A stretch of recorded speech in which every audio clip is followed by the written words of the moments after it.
Hello दोस्तों, एक बार फिर से आप सभी का बहुत बहुत स्वागत है।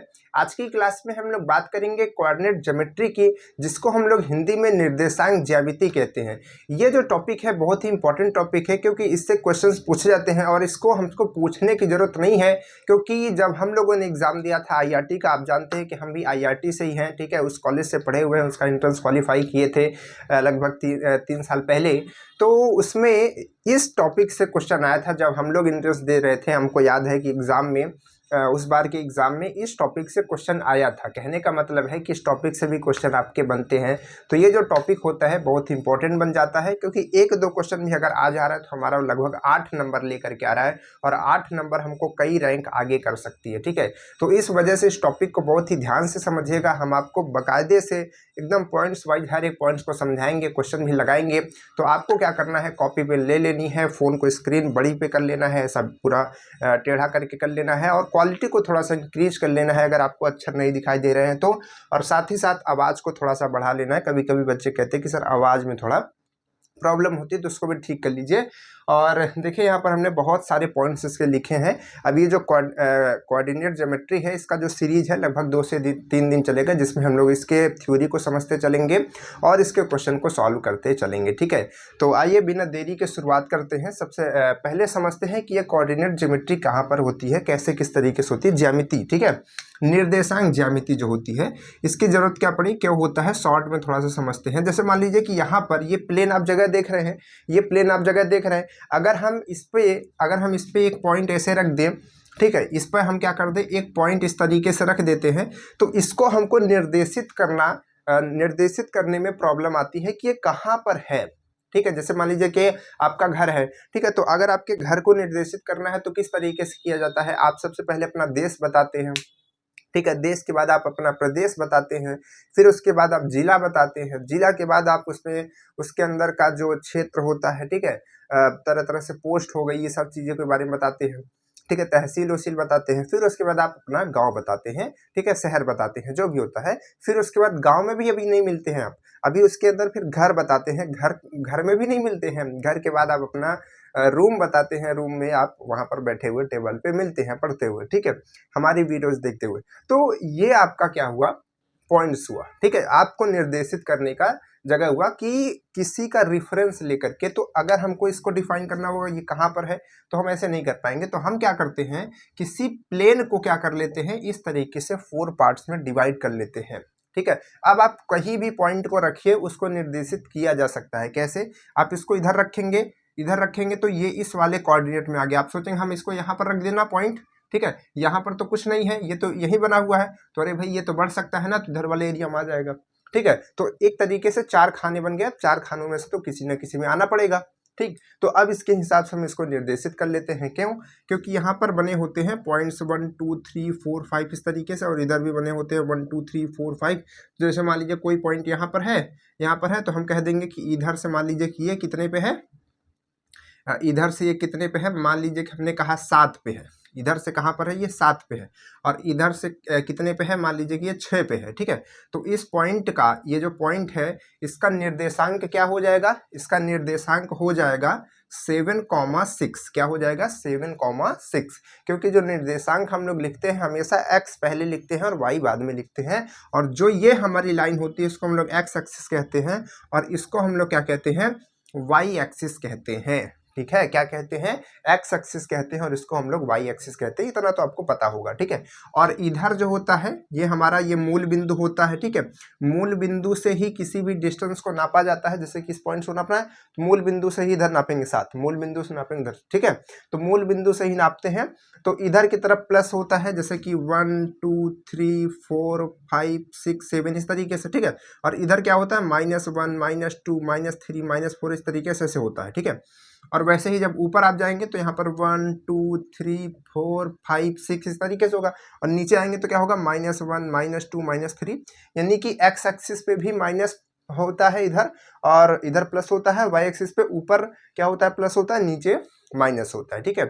इस हिसाब से हम क्या कर लेते हैं, किसी भी पॉइंट को निर्देशित कर लेते हैं, उसको दिखा देते हैं कि वो इस पॉइंट पर है। अब हम बता सकते हैं कि x एक्सिस से इतना, y एक्सिस से इतना, चले जाइए, वो वाला पॉइंट आपको मिल जाएगा। अगर ये चीज़ ना होती तो हमको ये चीज़ रिप्रेजेंट करने में प्रॉब्लम होती, ठीक है। अब ये जो आपका कॉन्सेप्ट है ये आगे आपको फ्यूचर में बहुत सारी चीज़ों में एप्लीकेशन में काम आता है, तो इसी वजह से हम लोग इसको मैथ्स में पढ़ते हैं। क्लियर? चलिए, तो समझ गए ये बेसिक बातें इसकी, ठीक। अब इसके बाद यहाँ पर समझते हैं। अब यहाँ पर देखिए क्या होता है, जो हमारे क्वेश्चंस बनते हैं, क्वेश्चन किस तरीके से होते हैं, अपने क्वेश्चंस पे आते हैं। तो क्वेश्चन में क्या होता है कि आपको आपको जैसे कि यहाँ पर ये आपका कोऑर्डिनेट बन गया, तो कोऑर्डिनेट के बाद मान लीजिए कि एक पॉइंट कहाँ पर है, एक पॉइंट यहाँ पर है और दूसरा पॉइंट मान लीजिए कि यहाँ पर है। तो अब इन पॉइंट को मिलाने के लिए एक रेखा हम बना सकते हैं। भाई दो पॉइंट्स थे तो दो पॉइंट को मिला देंगे तो एक रेखा नहीं बन जाएगी, छोटी सी एक लाइन बन जाएगी छोटी सी। तो यहाँ पर ये लाइन बन जा रही है। तो अब आपसे क्वेश्चन पूछा जाएगा कि एक पॉइंट यहाँ पर है, एक पॉइंट यहाँ पर है, और इस पॉइंट का आपको क्या देगा, इस पॉइंट को आपका क्या देगा, इसका निर्देशांक देगा, ठीक है। क्या देगा, निर्देशांक, क्योंकि निर्देशांक ज्यामिति है तो अब आपको पॉइंट का निर्देशांक ही हमेशा देगा। जैसे कि इसका निर्देशांक मान लीजिए कि x1 दे दिया और y1 दे दिया, ठीक है, और इस पॉइंट का हमने x और y के फॉर्म में लिख दिया। वो कुछ भी दे सकता है, जैसे कि यहाँ पर 4 5 दे दिया, यहाँ पर 11 और 12 दे दिया, कुछ भी दे सकता है, ठीक है। तो इस तरीके से ये दो पॉइंट्स दे दिए और पूछ रहा है कि इनके बीच की डिस्टेंस कितनी है, इनके बीच की दूरी कितनी है। तो इस चीज को हम कैसे निकालेंगे, ये हमारे पहले वाले फॉर्मूले से निकालेंगे, ठीक है। पहले वाले फॉर्मूले से निकालेंगे। क्या पहला वाला फॉर्मूला है कि दो बिंदु, जैसे कि एक बिंदु ये है, दूसरा बिंदु ये है, तो इनके बीच की दूरी हम कैसे निकालेंगे, ये हमारे पास सिंपल फॉर्मूला है। अब ये फॉर्मूला कहाँ से आता है, क्या कैसे है, ये सब आप क्लास 10th में पढ़े हैं, क्योंकि क्लास 10th का टॉपिक है। तो आपने वहाँ पर इन चीज़ों की डिटेल पढ़ा होगा और उसका डेरिवेशन वगैरह भी सीखा होगा, लेकिन आपको यहाँ पर फॉर्मूले थोड़ा सा ध्यान रखने पड़ेंगे, ठीक है, क्योंकि फॉर्मूले याद रखेंगे आप सीधे सीधे जल्दी जल्दी कर पाएंगे, ठीक। देखिए, तो इसका फॉर्मूला क्या होता है, एक पॉइंट यहाँ पर, एक पॉइंट यहाँ पर, तो इसको हम लोग निकाल सकते हैं। ये हमारा फॉर्मूला होता है, इसको आपको याद रखना है।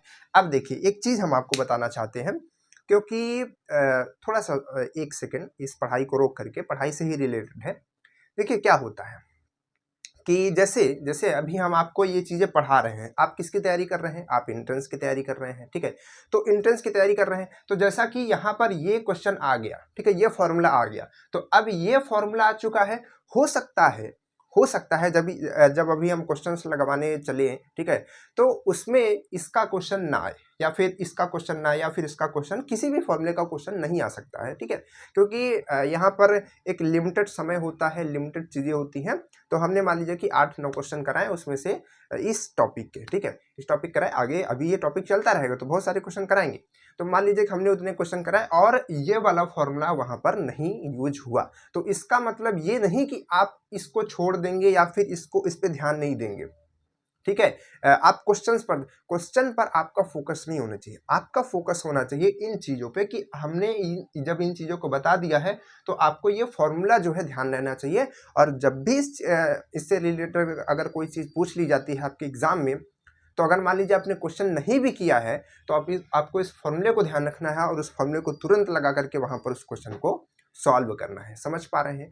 अगर इन बातों को करके चलेंगे तो आपका जो काम है और जल्दी होगा, क्योंकि मान लीजिए कि आपने फॉर्मूला समझ लिया कि यार ऐसे ऐसे होगा, दो पॉइंट्स दे रहेंगे, उन पॉइंट्स को बस इस फॉर्मूले पर रखना होगा और इसका जो है बीच की डिस्टेंस आ जाएगी, बस आपने समझ के रखा है, ठीक है, फॉर्मूला भी याद है। अब जब एग्जाम में बैठेंगे, अगर मान लीजिए कि आपने घर पे एक भी क्वेश्चन उसका नहीं लगाया था, ठीक है, सोचा था कि छोटा क्वेश्चन है या फिर छोटा फॉर्मूला है, हो सकता है इससे ना आए, तो आपने नहीं लगाया, लेकिन एग्जाम में मान लीजिए कि अगर आ गया तो आप उसको लगा पाएंगे कैसे, जब इसको आप पढ़े होंगे तब, ठीक है। तो इस तरीके से आप कॉन्सेप्ट को सीखिए, उसको ध्यान रखिए, ठीक है। क्वेश्चंस तो बदलते रहेंगे, क्वेश्चन में तो नंबर बदल जाएगा, ठीक है।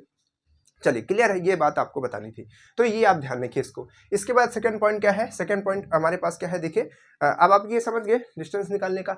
अब देखिए क्या होता है, अब जो दूसरा क्वेश्चन आपसे पूछा जाएगा, दूसरा क्वेश्चन किस तरीके से पूछा जाएगा कि यहाँ पर एक क्या है, ये लाइन है, जैसे मान लीजिए कि आपकी, ठीक है, इसको थोड़ा सा हम हटा करके इधर लिखना चाहेंगे, इधर लिखना चाहेंगे 2 और y2, और हमेशा x पहले रहेगा, y बाद में रहेगा, ध्यान रखिएगा। तो यहाँ पर क्या किया गया, एक पॉइंट इसी लाइन पर ले लिया गया, इसी लाइन पर ये पॉइंट मान लीजिए P ले लिया गया, ठीक है, एक पॉइंट P ले लिया गया, ठीक है, और इसका जो है कोऑर्डिनेट अगर हम देखें तो वो मान लीजिए कि x और y हो गया, ठीक है। ये देखिए x1 और y1 है, ये x2 और y2 है, ये केवल x1 मतलब x और y है, ठीक है, ध्यान रखिएगा, तीनों अलग अलग है। तो ये हमारा पॉइंट हो गया। तो अब जब ये P पॉइंट आ रहा है तो यहां से आने से क्या हो रहा है, ये लाइन को दो टुकड़ों में बांट रहा है, दो भागों में बांट रहा है। कौन कौन से भाग, एक भाग इधर का ये बड़ा वाला और ये छोटा वाला, दो भागों में ये बांट रहा है। तो जब ये दो भागों में बांट रहा है तो जब ये बांटता है तो उसका एक रेशियो बन जाता है। मान लीजिए कि ये लाइन का जो डिस्टेंस है, ठीक है, लाइन का जो डिस्टेंस रहा होगा वो मान लीजिए कि हमने कहा कि ये रहा होगा आपका 12 का, ठीक है, 12 सेंटीमीटर, कुछ भी हो सकता है, वो लाइन का 12 आ गया होगा मान लीजिए, ठीक है, 12 का। तो अब जब ये इधर बीच में पॉइंट आ गया तो ये क्या हो गया, दो टुकड़ों में बट गया। एक टुकड़ा इधर ये 8 हो गया और एक टुकड़ा इधर वाला ये छोटा वाला 4 हो गया, ठीक है, दो टुकड़ों में बट गया। तो अगर आप इनका रेशियो निकालेंगे, इनका क्या निकालेंगे, रेशियो निकालेंगे, ठीक है। तो जैसे मान लीजिए कि यहाँ से लेकर यहाँ तक ये पहला वाला हो गया रेशियो और दूसरे वाले को रखेंगे यहाँ पर, फिर तो इनका रेशियो निकालेंगे तो रेशियो क्या आ गया, 2/1, ठीक है। तो इसी को हम 2:1 कह सकते हैं। तो इनका रेशियो आ रहा है 2:1। तो इसी चीज को लेकर के क्वेश्चन आपसे बनाया जाता है कि अगर एक लाइन है और उस पर एक पॉइंट P है और उसको इतने रेशियो में डिवाइड कर रही है, तो बताइए P का निर्देशांक क्या होगा। यानी कि जो पॉइंट आपका आ रहा है ना, ठीक है, ये जो पॉइंट जहां पर आ रहा है उसका निर्देशांक क्या होगा, यानी कि वो पॉइंट कहां पर, मतलब उसको निर्देशांक से ही बताएंगे कहां पर होगा, तो उसका निर्देशांक निकालेंगे तो खुद ही पता चल जाएगा कहां पर होगा, ठीक है, लाइन के कहां पर होगा। तो ये कैसे निकाला जाए, तो इसके लिए ये फॉर्मूला बताया जाता है। क्या फॉर्मूला, फॉर्मूला है कि x1 y1 तथा x2 y2 को मिलाने वाली रेखा, यानी कि दो पॉइंट्स हैं, हमने बता दिया ना, x1 y1 और x2 y2, इनको मिलाने वाली रेखा ये, ठीक है, मिलाने वाली रेखा को m1:m2, ठीक है, m1:m2 के अनुपात में विभाजित करने वाले, ठीक है। अब यहाँ पर विभाजित करने वाले बिंदु, ठीक है, यहाँ पर बिंदु होना चाहिए, ठीक है, आगे बिंदु लिख सकते हैं, नहीं तो यहाँ पर बिंदु देखिए लिखा है, अंतः विभाजक बिंदु के निर्देशांक और बाह्य विभाजक बिंदु के निर्देशांक। दो तरीके के इसमें विभाजन किए जा सकते हैं। कैसे, जैसे कि ये लाइन के अंदर हमने ये किया ना, ये चीज जब हमने यहाँ पर की तो ये क्या हो गया, ये अंतः विभाजन हो गया, यानी कि लाइन पर ही विभाजन कर रहे हैं तो अंतः विभाजन हो गया। लेकिन क्या होता है, कभी कभी इसमें एक बाह्य विभाजन भी होता है। बाह्य विभाजन में क्या होता है, बाह्य विभाजन में क्या होता है कि इस लाइन के आगे, मतलब अब ये लाइन अगर आप बढ़ाएंगे तो आगे बढ़ेगी कि नहीं बढ़ेगी, इस लाइन को आगे बढ़ाएंगे तो ये लाइन आगे बढ़ेगी इस तरीके से ऐसे, ठीक है, ये लाइन आगे बढ़ेगी। तो यहां पर अगर कोई पॉइंट ले लिया जाए तो ये आपका क्या हो जाएगा, ये आपका हो जाएगा बाह्य विभाजन। तो अब भी तो ये दो रेशियो में बट गई है ना, एक यहाँ पर ये और एक ये, ठीक है, इस तरीके से। तो यहाँ पर आप पॉइंट आपका P वाला नहीं है, ये तो आपका जो था वही है, यानी कि x2 y2 ही है, ठीक है, और ये वाला आपका पॉइंट P है, यानी कि x, y वाला है, ठीक है। तो इसमें भी एक रेशियो बनता है। तो जो इधर पहले आपका आता है यहाँ से यहाँ तक की डिस्टेंस, ठीक है, ये आपकी क्या हो जाएगी इसमें, यानी कि यहाँ से यहाँ तक वाली ये जो पूरी डिस्टेंस होगी इसमें आपकी ये m1 हो जाएगी, और ये जो आपकी डिस्टेंस छोटी सी आएगी ये क्या हो जाएगी, m2 हो जाएगी, ठीक है। तो इस तरीके से इसमें जो है रेशियो लेते हैं। और जो आपका इसके पहले वाला था उसमें एक को m1 लेते हैं, दूसरे को m2 ले लेते हैं, ठीक है, इस तरीके से काम करते हैं। समझ पा रहे हैं, नहीं समझ पा रहे, फिर से देखिए, हमने क्या कहा, हमने कहा कि जब इसको दो भागों में बांटते हैं, एक अंतः एक बाह्य, तो जब अंतः बांटते हैं तो इस तरीके से होता है, तो m1 एक यहाँ पर होता है और m2 इधर होता है, ये m1 होता है, ये m2 होता है, ठीक है। लेकिन जब इसको बाह्य विभाजन किया जाता है, बाह्य विभाजन, जैसे कि ये लाइन यहाँ से लेकर यहाँ तक थी तो बीच में ना करके इसको और आगे पॉइंट लिया जाता है, ये वाला पॉइंट P आता है, तब आपका यहाँ से यहाँ तक ये क्या होता है, टोटल m1 होता है, ठीक है। और जो ये आता है छोटा वाला, ये यहाँ से यहाँ तक का, ये आपका m2 होता है, ठीक है। इसको आप ध्यान रखिएगा, क्लियर है, ठीक है। चलिए, अच्छी बात है, ठीक है, इसको आपको याद रखना चाहिए, ध्यान रहे कि इतनी बातें याद रहेंगी, ठीक, कोई दिक्कत नहीं होनी चाहिए। m1 और m2 का ये रेशियो इस तरीके से बनता है, और इसके निर्देशांक बिंदु हम निकाल सकते हैं। जब ये बीच पॉइंट पे होगा तो इस वाले फॉर्मूले का इस्तेमाल करेंगे, ये अंतः विभाजन का फॉर्मूला है। तो ये वाला जो आपका पार्ट है ये x को देगा और ये वाला पार्ट y को देगा, तो x, y आपको मिल जाएगा। उसी तरीके से यहाँ पर बाह्य विभाजन के लिए कैसे निर्देशांक निकालेंगे, तो ये वाला आपको क्या देगा, ये आपको x देगा और ये वाला आपको y देगा, कि x और y आपको मिल जाएगा, ठीक है, P पॉइंट का x और y आपको मिल जाएगा, क्लियर है। चलिए आगे बढ़ते हैं, ठीक है, आगे बढ़ते हैं। पहले समझते चलिए, अभी क्वेश्चन लगाएंगे तो क्लियर होंगे। ठीक, ये हो गया। इसके बाद क्या है, मध्य बिंदु के निर्देशांक। अब ये मध्य बिंदु के निर्देशांक क्या होते हैं, ये बहुत काम की चीज है। ठीक है, ये बहुत ज्यादा काम की चीज है। ठीक है, कैसी काम की चीज, जैसे कि कोऑर्डिनेट बना हुआ है और एक लाइन यहाँ से यहाँ तक खींची गई है। ठीक है, यहाँ से यहाँ हमने कहा कि एक यहाँ पर पॉइंट है जो कि इसके एकदम सेंटर पे है। ठीक है, और सेंटर पे होता है कौन सा पॉइंट, अंतः वाला ही होगा सेंटर पे। ठीक है, तो उसका एक अलग से फॉर्मूला यहाँ पर बना दिया गया है कि मध्य बिंदु अगर किसी लाइन का निकालना है, ठीक है, यानी कि अगर आपको इसका ये किनारे वाला पता है, यानी कि x1 y1 पता है और दूसरा x2 y2 पता है, तो अगर b इसका मध्य बिंदु निकालना है, मिडिल पॉइंट को अगर मान लीजिए हम m कह दें, ठीक है, अगर आपको m निकालना है तो इसका फॉर्मूला कैसे आप निकालेंगे, इसका फॉर्मूला होगा कि x1 प्लस x2 बाई में 2, फिर आपका कॉमा करके y1 प्लस y2 बाई 2। ठीक है, तो ये x1 को बताएगा और ये किसको बताएगा, y को बताएगा, ये x को बताएगा और ये y, तो x कॉमा y आ जाएगा, किसका निर्देशांक आ जाएगा, ये मध्य बिंदु का आ जाएगा। क्लियर है, तो इस तरीके से जो है हम इसको भी निकाल सकते हैं। तो तीन बातें हो गई, एक आप अंतः बिंदु का निकाल सकते हैं, और एक आप निकाल सकते हैं बाह्य बिंदु का, और एक आप मध्य बिंदु भी किसी भी पॉइंट का निकाल सकते हैं। ठीक है, चलिए ध्यान रखिएगा, अभी क्वेश्चन करने वाले हैं ना। इसके बाद क्या है, इसके बाद है कि ये किसका साइन होता है, यहाँ पर हमने त्रिभुज लिखा नहीं है, इसका साइन बना दिया है, तो इसको हम लोग क्या कहते हैं, त्रिभुज कहते हैं। क्या कहते हैं, त्रिभुज कहते हैं। ठीक है, तो त्रिभुज के केंद्रक के निर्देशांक, त्रिभुज के केंद्रक के निर्देशांक, केंद्रक क्या होता है भाई, त्रिभुज का केंद्रक क्या होता है, जैसा कि ये त्रिभुज मान लीजिए कि हमने एक बना दिया। ठीक है, तो इसकी मध्यिकाएं होती है, मध्यिकाएं क्या होती हैं, जो इस भुजा के मध्य से निकलती हैं। ठीक है, भुजा के मध्य से इस तरीके से निकलती हैं और इस तरीके से जाती हैं। तो ये क्या करती हैं, मध्यिकाएं एक पॉइंट पर, सभी मध्यिकाएं एक पॉइंट पर कट करती हैं। ठीक है, तो एक पॉइंट पर ये कट करती हैं, तो जिस पॉइंट पर कट करती हैं उसी को हम लोग क्या कहते हैं, त्रिभुज का केंद्रक कहते हैं। क्या कहते हैं, केंद्रक कहते हैं। तो अगर मान लीजिए अब त्रिभुज बनेगा, तो अगर मान लीजिए त्रिभुज किसी कोऑर्डिनेट में बन गया, जैसे मान लीजिए कि हमने कोऑर्डिनेट बनाया ना, ये इधर ये y एक्सिस और इधर ये x एक्सिस। ठीक है, तो ये कोऑर्डिनेट बन रहा है एक, तो अगर मान लीजिए किसी कोऑर्डिनेट में है, तो इसका अब इसमें त्रिभुज बनेगा तो 3 पॉइंट्स आएंगे, तो त्रिभुज बनेगा 3 पॉइंट्स यहाँ, यहाँ और यहाँ। तो मान लीजिए कि इसमें x1 y1 है और यहाँ पर क्या है, x2 y2 है, और तीसरा पॉइंट इसका x3 और y3 है। ठीक है, x3 और y3 है, 3 पॉइंट्स हैं, तो ऐसे होंगे। तो इसका जो केंद्रक होगा वो कैसे निकलेगा, तो केंद्रक निकालने के लिए आप x1 x2 और x3 को जोड़ दीजिए, साथ में 3 से डिवाइड कर दीजिए, तो आपको इस पॉइंट का x एक्सिस का मिल जाएगा। ठीक है, इसमें 2 एक्सिस लगेंगे ना, एक इधर से लगेगा और एक इधर से लगेगा, तो दोनों को लेकर के ही तो हम लोग कोऑर्डिनेट बनाते हैं। ठीक है, तो यहाँ से जो है इस पॉइंट का कोऑर्डिनेट x निकालने के लिए हम क्या करेंगे, x1 x2 और x3 को जोड़ करके 3 से डिवाइड कर देंगे, और अगर हमको y निकालना है यानी कि y पॉइंट, तो हम y1 y2 और y3 करके 3 से डिवाइड कर देंगे, तो यहाँ से x और यहाँ से y, यानी कि x, y हमको मिल जाएगा, तो जो कि क्या हो जाएगा, आपका किसी भी त्रिभुज का केंद्रक हो जाएगा। क्लियर, तो इस तरीके से हम इस काम को कर सकते हैं।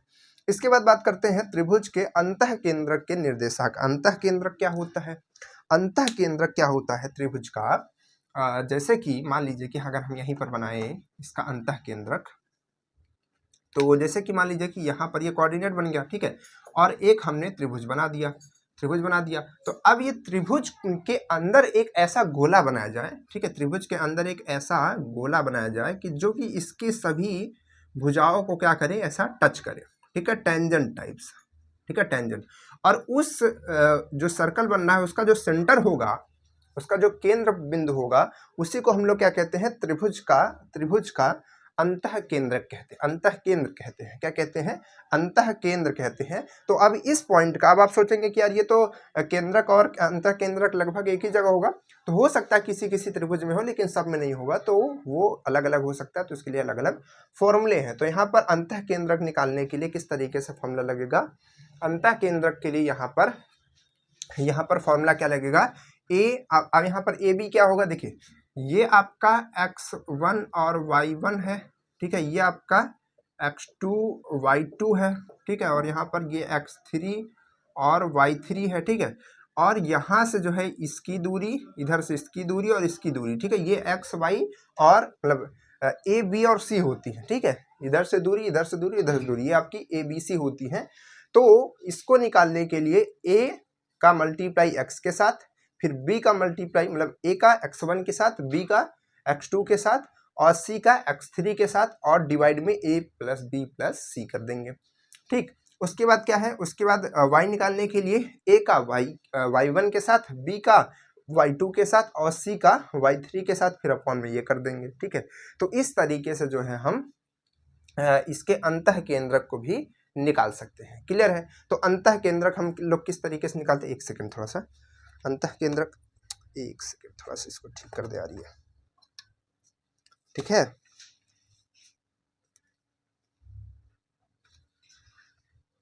क्लियर, एक सेकंड रुक जाइए, थोड़ा सा मार करिए।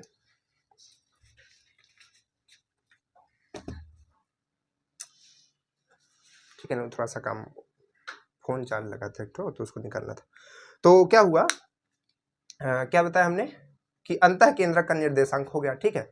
तो ये इस तरीके से हम निकालते हैं। अब इसके बाद बात करते हैं त्रिभुज का क्षेत्रफल। त्रिभुज के क्षेत्रफल से भी क्वेश्चन बनते हैं, ठीक है। तो त्रिभुज का क्षेत्रफल हम लोग कैसे निकालते हैं, तो त्रिभुज के क्षेत्रफल को हम लोग ए कहते हैं, मतलब एरिया, वो त्रिभुज का भी क्षेत्रफल हो, किसी का भी क्षेत्रफल हो सकता है। तो इसका क्षेत्रफल निकालने के लिए ये हमारे पास फॉर्मूला था। अभी आपको सब फॉर्मूला याद करने का तरीका भी बताएंगे, अभी घबराइएगा नहीं, ठीक है। अभी क्वेश्चन करने से पहले एक बार याद करने का तरीका भी बताएंगे। तो देखिए यहाँ पर क्या है, यहाँ पर है कि 1/2 आप कर लीजिए, ठीक है। उसके बाद ये फॉर्मूला आपका बनता है किसका, त्रिभुज के क्षेत्रफल का। और ये जो फॉर्मूला है आपका बनता है त्रिभुज चतुर्भुज के क्षेत्रफल का। यहाँ पर जरूरी नहीं है कि आपका त्रिभुज ही बने, ऐसा भी तो हो सकता है कि कोऑर्डिनेट में हम कोई एक चतुर्भुज बना लें इस तरीके से, ठीक है। इस तरीके चतुर्भुज बना लें, ठीक है, 1 पॉइंट, 2 पॉइंट, 3 पॉइंट और 4 पॉइंट। तो इसमें x1 y1, x2 y2 और x3 y3 और x4 y4 हो जाएगा, ठीक है। 4 पॉइंट्स हो जाएंगे। तो 4 पॉइंट्स के हिसाब से यहाँ पर इसका फॉर्मूला भी बहुत लंबा बनेगा, ठीक है। तो इस फॉर्मूले का लगा करके हम लोग किसी भी चतुर्भुज का जो कि कोऑर्डिनेट के हिसाब से दिया गया हो, कोऑर्डिनेट के पॉइंट के हिसाब से दिया गया हो, उसका क्षेत्रफल निकाल सकते हैं, ठीक। अभी फॉर्मूला याद करने का तरीका बताते हैं। इसके बाद यहाँ पर ये लास्ट पॉइंट पहले समझ लेते हैं, बहुत ही जरूरी पॉइंट है। ये पॉइंट क्या कहता है, देखिए ये पॉइंट कहता है कि अगर ये पॉइंट दो बातें करता है, एक कहता है कि समरेखी बिंदु और एक बात कहता है क्षेत्रफल शून्य। तो अगर कोई चीज, ध्यान से समझिएगा, अगर आपसे कभी कह दे कि कोई पॉइंट्स हैं, ठीक है, ढेर सारे बिंदु हैं, ठीक है, जो कि समरेखी बिंदु है, समरेखी बिंदु है, तो उनका क्षेत्रफल क्या होगा, ठीक है। हमने कहा कि कोई समरेखी बिंदु है तो उस आकृति का क्षेत्रफल क्या होगा। तो समरेखी बिंदु का मतलब होता है कि जो एक रेखा में आ जाते हों, ठीक है, क्या होते हों, एक रेखा में आ जाते हों। तो समरेखी बिंदु अगर आपसे कह दिया कि समरेखी बिंदु है तो उनका क्षेत्रफल क्या होगा, या फिर उस आकृति का क्षेत्रफल क्या होगा, तो उस आकृति का क्षेत्रफल होगा 0, यानी कि शून्य होगा, ठीक है, यानी कि शून्य होगा उसका क्षेत्रफल, क्योंकि एक सीधी लाइन है और लाइन का क्षेत्रफल थोड़ी नहीं होता है, ठीक है। और उसी तरीके से इसकी उल्टी बात कि अगर किसी भी आकृति का क्षेत्रफल शून्य आ जाता हो तो हम ये कहेंगे कि उसमें जितने पॉइंट हैं सबके सब क्या है, समरेखी है, यानी कि एक रेखा में है। मान लीजिए कि आपको क्या किया गया, आप एक तरीके से क्वेश्चन बता रहे हैं कि आपको ये बताया गया कि 3 पॉइंट्स है, ठीक है, आपके क्वेश्चन में इस तरीके से बताया गया कि 3 पॉइंट्स है, एक पॉइंट आपका है, यहाँ पर कोऑर्डिनेट में नहीं बना रहे हैं, बस समझा रहे हैं, ठीक है, कोऑर्डिनेट में बनाएंगे तो दिख ही जाएगा। तो एक पॉइंट है मान लीजिए 5,6 और एक पॉइंट है आपका 10,12 और एक पॉइंट है मान लीजिए कि आपका 15, मान लीजिए कि आपका 18, ठीक है। इस तरीके से मान लीजिए पॉइंट है 3 पॉइंट, ठीक है। अब ये 3 पॉइंट्स आपको दिए गए हैं। अब ये 3 पॉइंट्स दिए गए और ये बताया गया कि ये त्रिभुज के पॉइंट्स है, ठीक है, या फिर एक आकृति के पॉइंट्स है। बताइए कि इस आकृति का क्षेत्रफल क्या होगा। तो आप देखेंगे 3 पॉइंट्स है मतलब त्रिभुज होगा, ठीक है, लगभग त्रिभुज हो सकता है क्योंकि 3 पॉइंट्स है तो त्रिभुज ही बनेगा, ठीक है। तो त्रिभुज बनेगा तो आप क्या करेंगे, इन तीनों पॉइंट्स को त्रिभुज में रखने की कोशिश करेंगे। और त्रिभुज में जैसे मान लीजिए कि आपने रखा, अब इसको रख करके जरूरी नहीं है क्योंकि ये हमने रैंडम नंबर ले ली है, तो हो सकता है 0 आए या फिर नहीं हो सकता है 0 आए। तो अगर मान लीजिए कि आपने यहाँ पर रखा और उसका क्षेत्रफल कितना आ गया, जीरो आ गया, शून्य आ गया। तो जैसे ही उसका क्षेत्रफल शून्य आता है, कहने का मतलब ये हो जाता है कि ये जो तीनों पॉइंट्स हुए, ठीक है, ये पहला दूसरा तीसरा पॉइंट्स, ये क्या होंगे, तीनों के तीनों पॉइंट्स इस तरीके से अलाइनमेंट होंगे। अगर आप इन तीनों को होते हुए एक रेखा खींचेंगे तो आराम से एक रेखा आप खींच सकते हैं, ठीक है। तो यानी कि ये तीनों के तीनों पॉइंट्स एक समरेखीय पॉइंट होंगे, इसी वजह से इनका क्षेत्रफल क्या आ रहा है, जीरो आ रहा है। तो ये दो बातें करता है, ठीक है। समरेखीय बिंदु कहेगा तो उसका क्षेत्रफल आप सीधे सीधे बता दीजिए कि जीरो होगा, ठीक है। अगर कहा कि किसी भी आकृति का क्षेत्रफल आपका जीरो आ रहा है तो आप समझ जाइए कि वो बिंदु क्या है, समरेखीय है, यानी कि एक ही रेखा में है, ठीक है, एक ही रेखा में है। क्लियर, लग गई क्या मार्कर, ठीक है। चलिए, तो हो गया, क्लियर है, अब समझ लिए। अब हम आपको बताते हैं कि इन सभी फॉर्मूलों को याद कैसे करना है, क्योंकि ये फॉर्मूले जो है थोड़ा सा देख करके लगते हैं कि यार याद कैसे होंगे, है ना, सबसे बड़ी प्रॉब्लम। तो देखिए यहाँ पर ये फॉर्मूला तो बहुत आसान है, इसको याद करना। x2 माइनस x1 कीजिए, बड़े में से छोटे को घटाइए, ठीक है, लंबाई निकल जाएगी, स्क्वायर कर दीजिए। जैसे आप कर्ण नहीं निकालते हैं, कर्ण निकालते हैं तो कर्ण के जैसा ही है, इसको आप आधार मानिए, इसको आप लंब मानिए। तो आधार का स्क्वायर और लंब का स्क्वायर बीच में प्लस कर दिए हैं, ठीक है, और ये आपका कर्ण है, ठीक है। तो ये फॉर्मूला कुछ उस तरीके से आपको बनता है।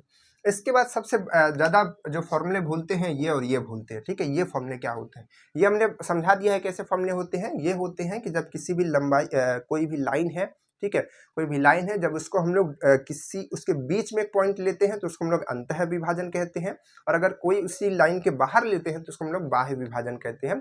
तो अंतः विभाजन जब लेते हैं तो उसका जो पॉइंट बनता है उसको कैसे निकालते हैं, ठीक है, और बाह्य वाले को कैसे निकालते हैं, इसका फॉर्मूला कैसे याद करेंगे। देखिए, तो इसका फॉर्मूला याद करने की एक सिंपल तरीका है कि आप ऐसा समझिए कि आप सबसे पहले लिखिए m1 और फिर प्लस में m2, ठीक है।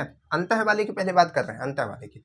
और नीचे क्या लिखिए, एक सेकंड, फिर से थोड़ा सा गैप करके लिखते हैं, m1, फिर यहाँ पर आप क्या लिखिए, यहाँ पर लिखिए m2, ठीक है, और अपॉन में क्या कीजिए, फिर से लिखिए m1 प्लस फिर में क्या लिखिए m2। आपने लिख दिया, इतना तो कर ही सकते हैं।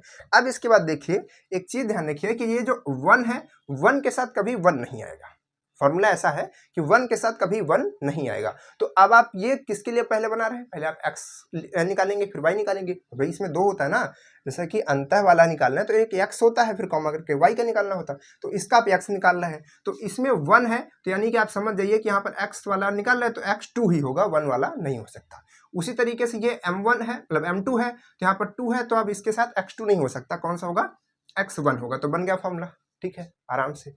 अच्छा, इसके बाद बात करते हैं कि y वाला कैसे बनाएंगे। तो y वाले में भी यही चीज कर लीजिए, आप क्या कर लीजिए, पहले यहाँ पर m1 लिख लीजिए, फिर प्लस में m2 लिख लीजिए, फिर नीचे भी आप m1 और m2 कर लीजिए। क्लियर, अब इसमें भी याद रखिए कि 1 के साथ 1 नहीं रहेगा, तो यहाँ पर क्या आएगा, y2 आ जाएगा और प्लस में यहाँ पर y1 आ जाएगा, ठीक है। तो देखिए ये वाला आपका फॉर्मूला बन जाएगा। तो ये टोटल फॉर्मूला किसका बन गया, ये बन गया आपका अंतः विभाजन बिंदु के निर्देशांक बन गए, ठीक है। किसी भी लाइन के अंतः विभाजन करेंगे तो उसका जो पॉइंट आएगा, उसका जो निर्देशांक का फॉर्मूला, इस तरीके से आप बना सकते हैं।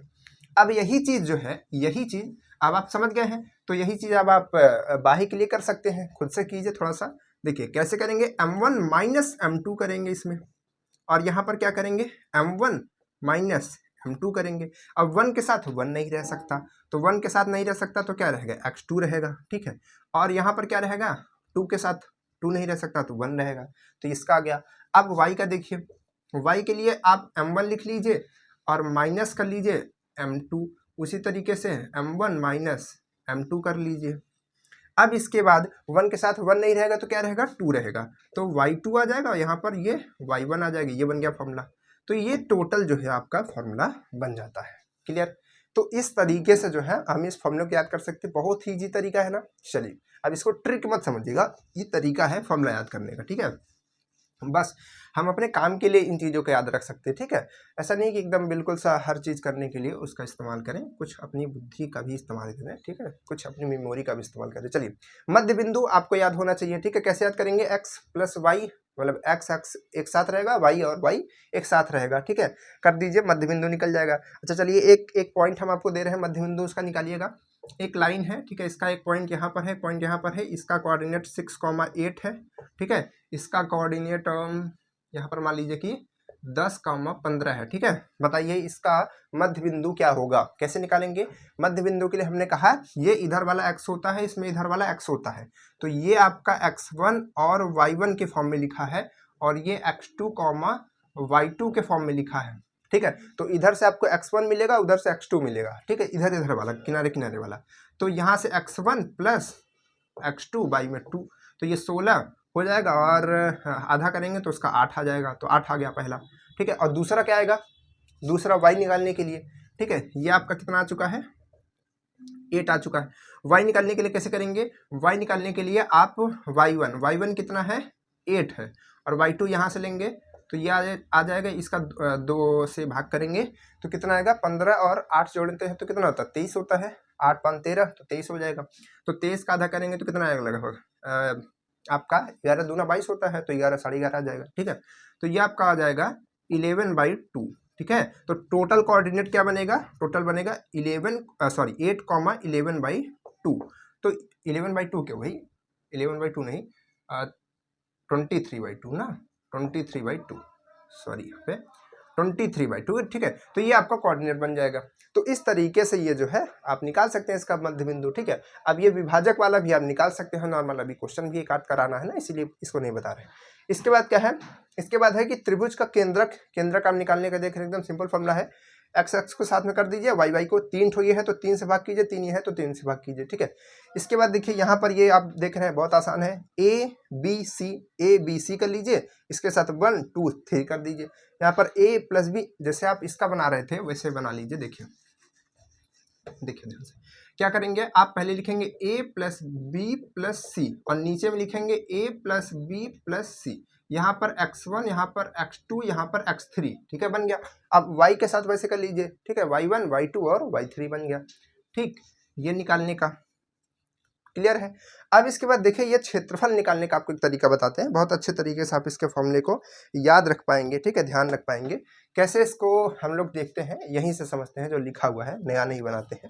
तो देखिए त्रिभुज का जो क्षेत्रफल निकालने का तरीका याद करने का है वो ऐसा है कि जैसे हमने देखा कि x1 लिखा, और एक चीज इसमें आप देखिए कि कभी भी x के बाद फिर से दोबारा x नहीं आएगा, जो आया है उसका दूसरा वाला पक्ष आएगा। जैसे कि x आया है तो y आएगा, फिर y आया है तो x आएगा। ठीक है, जैसे कि देखिए x आया है तो फिर y आया है, y आया है तो x आया है, फिर x आया है तो y के बाद x के बाद y, फिर यहाँ पर मतलब ये एक खत्म हो गया ब्रैकेट। फिर उसके बाद यहाँ से देखिए ये x से स्टार्ट होता है, ये y से स्टार्ट होता है, y के बाद x के बाद y के बाद x के बाद y के बाद x, इस तरीके से चलता है। अब इसके बाद बात करते हैं नंबर की। तो देखिए यहाँ पर किनारे में आपका 1 रहेगा और 1 आपने कर दिया। अब इसके बाद देखिए यहाँ पर 2, तो 2 आया तो साथ में 2 रखेगा अपने, मतलब कि ये 2 और 2 साथ में रहेगा, मतलब कि एक ही तरफ रहेगा। 2 इधर है तो 2 इधर रहेगा। ठीक है, फिर अब 2 के बाद क्या 3 है इधर है तो 3 इधर रहेगा, तो मतलब ये 3 3 पास में, 2 2 पास में, और ये 1 और 1 किनारे किनारे। उसी तरीके से इधर देखेंगे तो 1 और 1 किनारे किनारे, 2 2 पास में या 3 3 पास में, बन गया फॉर्मूला। अब देखिए अगर आप चतुर्भुज में देखेंगे तब भी यही फॉलो हो रहा है। ठीक है, यही आपका जो है एक तरीके से सीरीज जो है फॉलो हो रही है। जैसे कि 1 इधर है तो किनारे में 1 होगा, तो 2 इधर है तो 2 पास में, 3 इधर है तो 3 पास में, 4 इधर तो 4 पास में। ठीक, अब इसी तरीके से यहाँ से y से स्टार्ट होगा तो 1 इधर रहेगा, बीच में क्या रहेंगे 2 2, और इधर 3 3 और इधर 4 4। ठीक है, और एक आपको ये भी याद है कि x के बाद y के बाद x, इस तरीके से चलेगा। तो अब मान लीजिए कि हम फॉर्मूला हमको लिखना है, हम भूल आ गए हैं। ठीक है, फॉर्मूला क्या है, तो अब हमको किसका फॉर्मूला लिखना है? त्रिभुज के क्षेत्रफल का। तो सबसे पहले 1/2 तो आपको लगाना ही है। ठीक, अब इसके बाद पहले ब्रैकेट किससे स्टार्ट होता है? x से स्टार्ट होता है, उसके बाद y से स्टार्ट होता है। तो पहले x से स्टार्ट हुआ तो 1 आएगा। अब हमको पता है कि x के बाद y आएगा, तो y हमने लिखा और हमने देखा कि 1 हो चुका है, 1 अभी लास्ट में ही आना है तो वो इधर आ गया, बीच में प्लस लगाया, y आ चुका है तो क्या आएगा x, और 2 इधर है तो 2 पास में ही रहेगा इसके। फिर इसके बाद इधर x आ चुका है तो y आएगा, और 2 खत्म हो चुका है तो 3 आएगा। ठीक है, फिर प्लस आएगा, इसके बाद यहाँ पर 3 है तो इधर भी क्या आएगा? पास में 3 रहेगा, तो y आ चुका है तो क्या आएगा? x और 3 आएगा। इसके बाद लास्ट होना है तो y आएगा और 1 आ जाएगा, खत्म। ठीक है, इस तरीके से त्रिभुज में ये 3 बार रहता है, चतुर्भुज में ये 4 बार रहता है। क्लियर, तो इस तरीके से आप बना सकते हैं। आगे फिर से बनाना चाहेंगे, बीच में माइनस लगाइएगा, प्लस मत लगाइएगा, ये माइनस रहता है, इधर बीच में प्लस रहता है। इस तरीके से आप इसका फॉर्मूला जो है बना सकते हैं, याद रख सकते हैं बहुत ही आसान तरीके से। ठीक, चलिए अब हम लोग बात करते हैं इसके कुछ क्वेश्चंस की। ठीक है, अब यहाँ पर पहले हम लोग थोड़ा छोटे छोटे क्वेश्चंस की बात करेंगे और समझने की कोशिश करेंगे, क्योंकि हो सकता है कि बहुत सारे बच्चों को ये चीज़ें ऐसा क्या होता है, अब फॉर्मूला याद कर लिया, हो सकता है क्वेश्चन लगाने में थोड़ा सा प्रॉब्लम होने लगे, तो पहले हम लोग एक बेसिक क्वेश्चन कर लेते हैं, और अभी तो ये सीरीज चलती रहेगी तो क्वेश्चन कई सारे करते रहेंगे, ठीक है। तो और ये वाला भी पॉइंट्स याद रखिएगा, ठीक। चलिए हर एक पॉइंट पे बात करते हैं, क्वेश्चन करते हैं इसके। हटा इसको, चलिए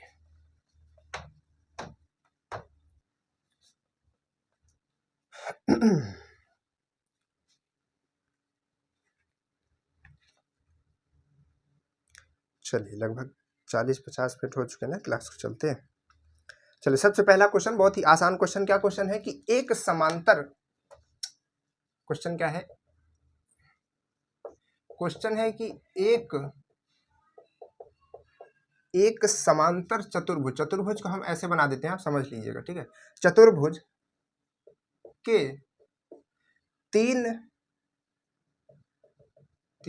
तीनों होगा, तीनों शीर्ष क्रमशः, अब देखिए इसमें 4 पॉइंट्स होते हैं, यानी कि शीर्ष होते हैं 1 2 3 4, तो इसमें से 3 का दिया गया है, ठीक है। क्या क्या दिया गया है, अब क्रमशः कहे तो आप समझ जाइए कि वो लाइन बाय लाइन होंगे, ठीक है। जैसे कि एक इधर का, इधर का, एक इधर का, तो यहाँ पर क्या है 4,2 पहला पॉइंट हो गया, दूसरा क्या है 7,8 दूसरा हो गया, ठीक है। तीसरा क्या है, तीसरा आपका है -3 और -6 इस तरीके से, ठीक है।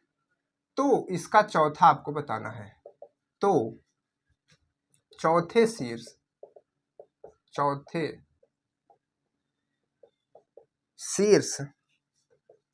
के निर्देशांक, चलिए कोऑर्डिनेट ज्योमेट्री हम इसको COG लिख दे रहे हैं, ठीक है। आप इसको समझ जाइएगा, कोऑर्डिनेट ज्योमेट्री, ठीक है। तो ये आपको बताना है, क्योंकि थोड़ा शॉर्ट में लेकर के चलते हैं ना। चौथे का आपको कोऑर्डिनेट बताना है, आपके ऑप्शंस हैं 12,6, 6,17, -12,6, -6, ठीक है। ये आपके पास में 4 ऑप्शन है, आपको बताना है क्या इसका आंसर होने वाला है, ठीक है। तो कैसे करेंगे थोड़ा सा समझिए इसको ध्यान से, ठीक है। प्रॉब्लम क्या है, प्रॉब्लम को कैसे रिजॉल्व करते हैं उसको भी समझिएगा।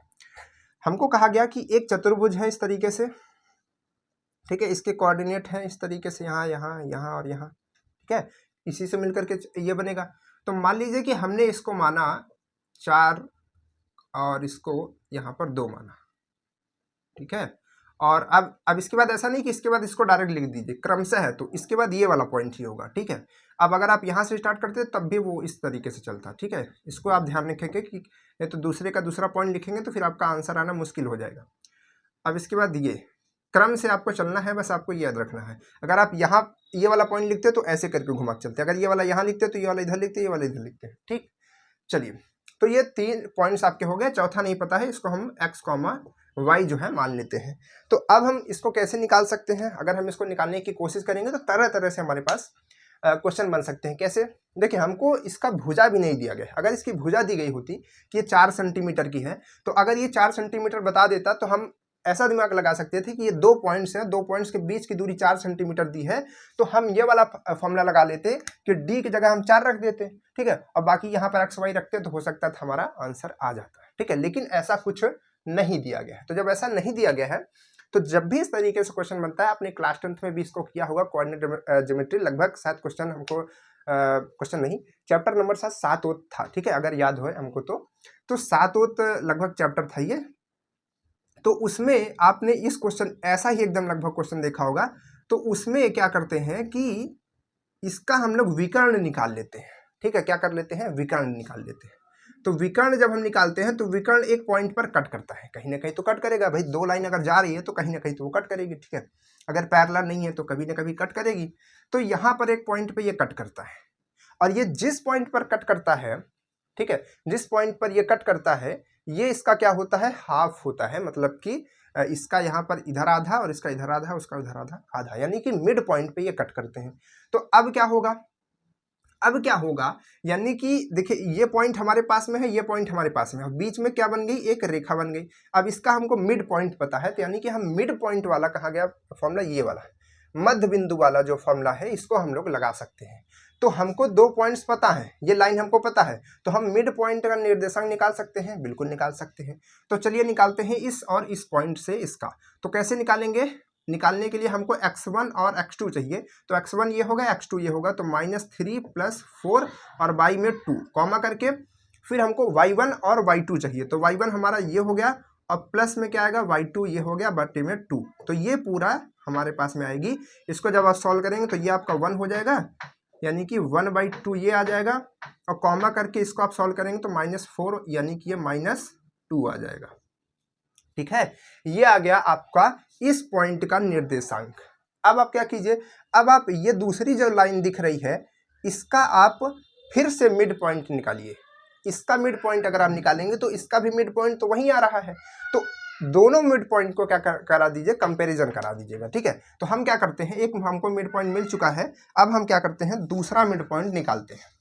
ठीक है, दूसरा मिड पॉइंट इस और इस से निकालते हैं, इस वाली रेखा से। तो यहाँ से निकालेंगे तो अगर हम इसको x1 माने, इसको x2 माने, तो क्या होगा x1 + x2, तो x1 हमारा कुछ नहीं दिया है तो x दिया है। ठीक है, तो ये हो जाएगा, कॉमा करके x2 अब y1 और y2 आएगा, तो y हमको दिया है और यहाँ पर ये क्या दिया है, 8 दिया है, y में 2, तो ये चीज़ बन करके आएगी।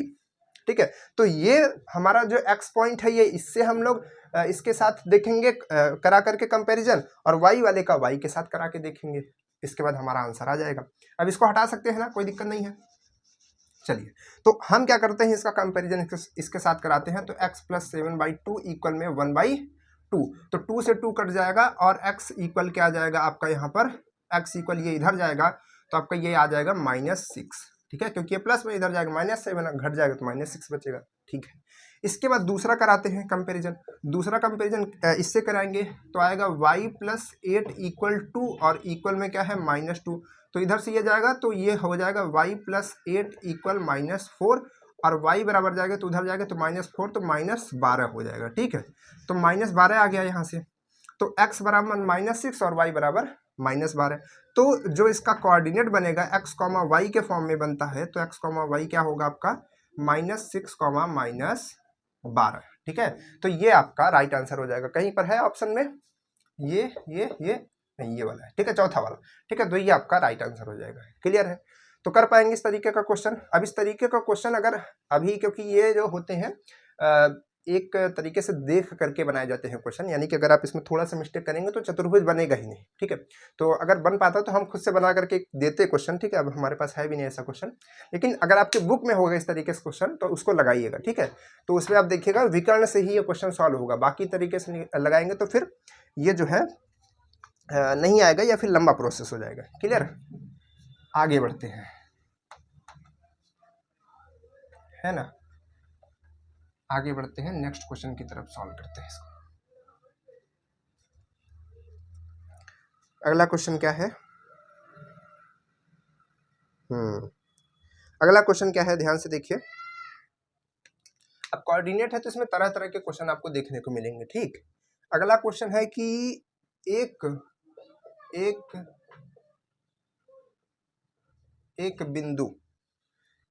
बिंदु इस तरह से,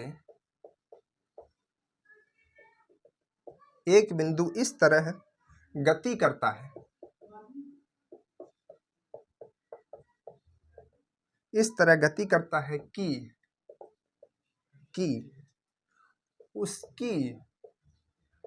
उसकी y एक्सिस यानी कि y अक्ष,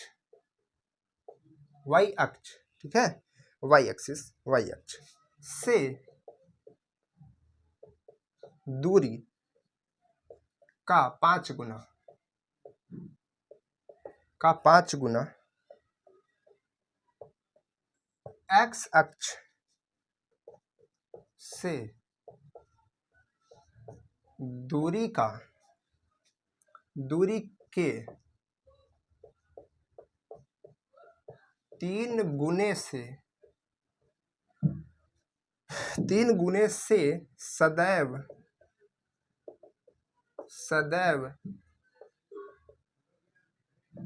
7 अधिक रहता है, 7 अधिक रहता है। ठीक है, उस बिंदु का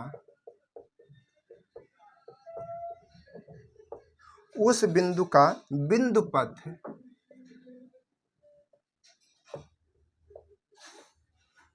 उस बिंदु का बिंदु पथ होगा। ठीक है, आपके ऑप्शंस हैं 5y माइनस 3x इक्वल 7,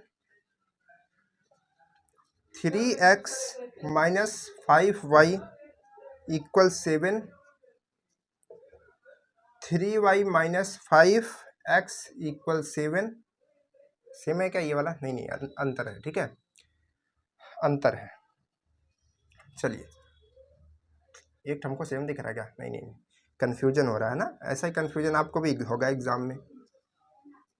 ठीक है, 3y इक्वल 7। अब देख लीजिए सब में अंतर है कि नहीं। ठीक है, अंतर नहीं होगा तो बाद में जो आंसर आएगा उसको देखिएगा। ठीक है, क्लियर? ये आपका क्वेश्चन होता है, कैसे सॉल्व किया जाएगा? कोऑर्डिनेट बनाइए। ये कोऑर्डिनेट हो गया। ठीक है, कोऑर्डिनेट हो गया, बन गया।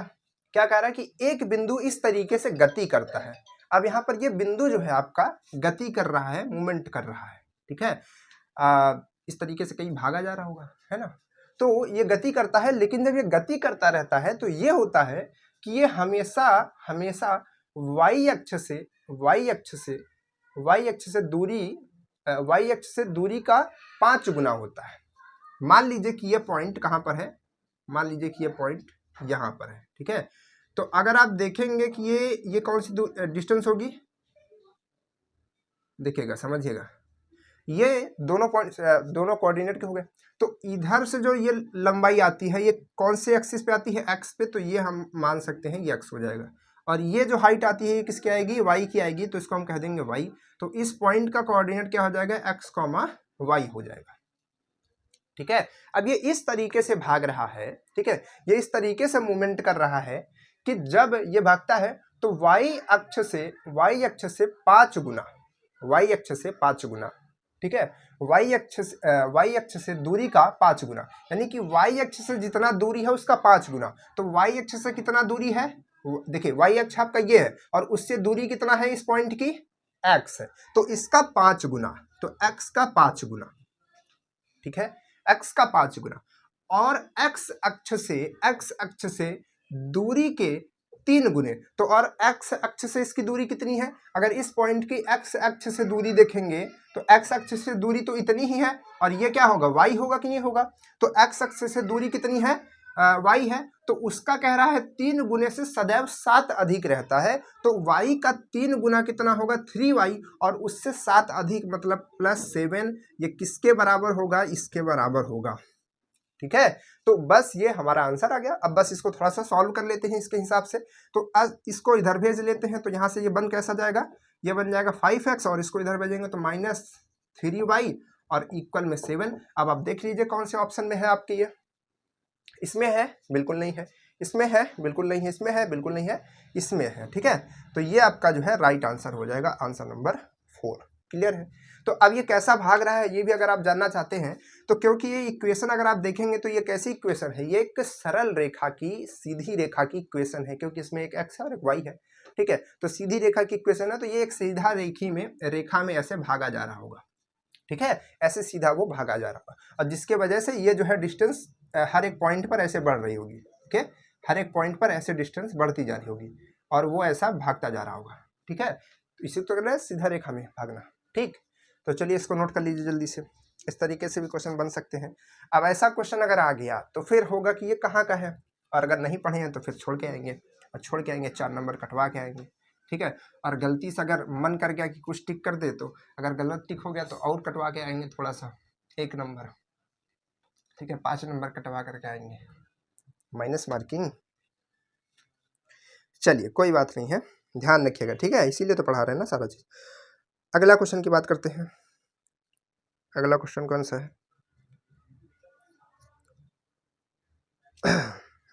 अगला क्वेश्चन देखिए। अगला क्वेश्चन क्या है? अगला क्वेश्चन है कि बिंदु, अब देखिए विभाजन वाला आ गया। ठीक है, अब देखिएगा, इसको ध्यान से समझिएगा। बिंदुओं 4,6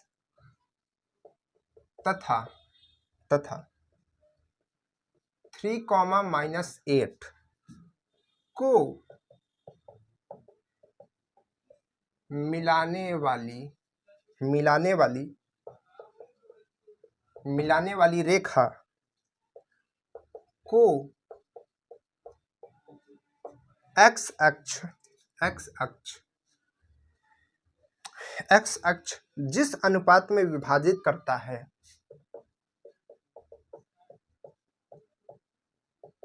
जिस अनुपात में विभाजित, ठीक है, करता है वह है। क्या मतलब हुआ? क्वेश्चन समझ पा रहे नहीं? देखिए, इतनी तैयारी कीजिए कि क्वेश्चन देखने के बाद ऐसा लगे कि ये समझ में आ चुका है, अब बस करने का समय बचे, ठीक है। तभी आप मानिए कि अच्छे तरीके से हमारी प्रिपरेशन चल रही है, ठीक है। ऐसा नहीं कि देखने के बाद लगे कि इसको कैसे करेंगे, ठीक है। तो फिर आप सोचिए कभी उस चैप्टर में प्रिपरेशन कम है, उसको और भी प्रिपेयर कीजिए, ठीक है। 3 बार क्वेश्चन आप क्या है 1966 में, नहीं 66 में नहीं भाई, 94 में, 56 96 में और 2002 में, ठीक है। इस तरीके से बुक्स में लिखा हुआ है, बाकी और भी साल में पूछा होगा, क्योंकि बुक जो है पुरानी छपी होती है तो वैसा ही उतरा होता है, ठीक। क्लियर है? कैसे इसको करेंगे समझिएगा क्या क्वेश्चन कह रहा है। ये आपका कोऑर्डिनेट बन गया, और ये जो रेखा है ना, इसको कोई पॉइंट नहीं काट रहा है। ये रेखा मान लीजिए कि अगर इस तरीके से हो सकती है, या फिर अगर इस तरीके से हो सकती है, तो ये इसको जो है एक्स एक्सिस ही काट रहा है। जैसे कि ये कर रही है, इस तरीके से जा रही है, तो इसको क्या कर रहा है, ये आपकी रेखा है, एक पॉइंट यहाँ पर, एक पॉइंट यहाँ पर, ठीक है। देखिए अभी हम ऐसा क्यों बना रहे हैं, ऐसा ये बनेगा नहीं, एक्चुअल में ये बनेगा इस तरीके से नहीं बनेगा, क्योंकि देखिए आप खुद से ही देख लीजिए, ये प्लस प्लस में है, तो एग्जैक्ट ही थोड़ा बनाने की कोशिश करते हैं। ये प्लस प्लस में है तो ये इधर रहेगा पॉइंट, और ये प्लस माइनस में है, तो इधर में क्या होता है, प्लस प्लस होता है, ठीक है। इसमें क्या होता है, इसमें आपका माइनस होता है, फिर बाद में प्लस होता है, ठीक है, क्योंकि एक्स पहले आएगा वाई बाद में। और इसमें क्या होता है, इसमें आपका एक्स आएगा, फिर आपका वाई आएगा, तो इसमें आपका होगा माइनस में, और इधर वाला फिर से आपका माइनस में, तो माइनस माइनस में होता है। और इधर आएगा तो किस में होगा, ये आपका प्लस में रहता है, तो प्लस और फिर माइनस में, ये बन के आता है, ठीक है। तो अब देखिए दोनों प्लस प्लस में, मतलब ये वाला पॉइंट कहीं पर यहाँ पर होगा, और ये वाला पहले प्लस है बाद में माइनस, तो पहले प्लस बाद माइनस, यानी कि यहाँ। तो ये जो है पॉइंट जो बन रहा होगा, ऐसी रेखा बन रही होगी, ठीक है। ये वाला पॉइंट थोड़ा सा एक्चुअल पे आ गए, नहीं तो लगाने का आप कैसे भी लगाएंगे तब भी सही आएगा, लेकिन अगर आप चाहते हैं कि हम इस तरीके से काम करें तो कोई दिक्कत नहीं है, आप कर सकते हैं, इट्स योर चॉइस, है ना, आपके पास समय है, लेकिन नहीं रहेगा, ठीक है। एग्जाम में मत करने लगेगा ये सब। चलिए, तो ये इस तरीके से है, तो यहाँ पर जब एक पॉइंट इस कोऑर्डिनेट में है, एक पॉइंट इस कोऑर्डिनेट में है, तो बीच में तो एक्स एक्सिस आएगा ही, और कहीं ना कहीं इसको कट जरूर करेगा। तो जब ये कट करता है तो इसको किस रेशियो में डिवाइड कर देता है, वही आपको बताना है, यानी कि इधर कुछ होगा इधर कुछ होगा, उसी का रेशियो बताना है आपको, ठीक है। तो अब ये कैसा कट कर रहा है, लाइन के बीच में कट कर रहा है, मतलब ये कैसा कट हुआ, कैसा विभाजन हुआ, कैसा विभाजन हुआ, अंतः विभाजन हुआ। अंतः विभाजन, लाइन के बीच में अंतः विभाजन होता है, ठीक है। तो अंतः विभाजन हुआ। अब चलिए अंतः विभाजन में हम लोग यहाँ पर जो पढ़ कर के आए हैं, इसको थोड़ा सा समझने की कोशिश कीजिएगा, और हमारी बातों को बहुत ही ध्यान से समझिएगा, क्योंकि बहुत ही क्रिटिकल चीज आपको बताने जा रहे हैं, जहाँ पर बहुत ज्यादा मिस्टेक होती है, और बहुत ज्यादा क्वेश्चंस वही उसी पॉइंट से पूछ जाते हैं। क्या है, देखिए ये जो आप देखते हैं ना, पहला जो ये नियम जो लिखा था, इसमें हमने लिखा था कि x1 y1 x2 y2, ये जो पॉइंट होता है ये इस रेखा के किनारे किनारे के पॉइंट्स होते हैं, ठीक है। और जो यहाँ पर अभी आपने m1 और m2 देखा था, वो रेशियो होता है इनके और इसके बीच का, जो जितना इतना भाग बढ़ता है, और जो ये बीच पे पॉइंट में कट करता है ना, उसका कोऑर्डिनेट निकलता है इन दोनों फॉर्मूले से, जो यहाँ पर आपने बड़े बड़े फॉर्मूले देखे थे, अंतः के लिए बाय, तो ये जो निकलता है जिस पॉइंट पर कट होता है, तो इसमें कभी भी कंफ्यूजन मत होइएगा, ठीक है, कि वो पॉइंट कहाँ का है, ठीक है। तो अब देखिए, अब इसमें जब भी आपसे क्या पूछेगा, रेशियो पूछेगा, ध्यान समझिएगा, ध्यान से हमारी बात को समझिएगा, यहाँ पर हम लिख दे रहे हैं, जब भी आपको रेशियो पूछेगा, तो आपको क्या पता होना चाहिए, आपको पॉइंट पता होना चाहिए, आपको पॉइंट जो है ये नो होना चाहिए, पॉइंट जो है ये आपको नो होना चाहिए, यानी कि पॉइंट आपको पता होना चाहिए। कौन सा पॉइंट, जिस पॉइंट से ये कट हो रहा है, ठीक है, ये वाला और ये वाला पॉइंट तो आपको पता ही रहेगा, ठीक है। और जब आपसे पॉइंट पूछता है तब आपको रेशियो पता होना चाहिए, ठीक है। इस बात को अगर आप ध्यान रखेंगे तभी आपका काम हो पाएगा, ठीक है। क्या चला गया भाई मुंह में, ठीक है, एक सेकंड कुछ चला गया मुंह में, पानी थोड़ा सा पी लेते, एक सेकंड यार।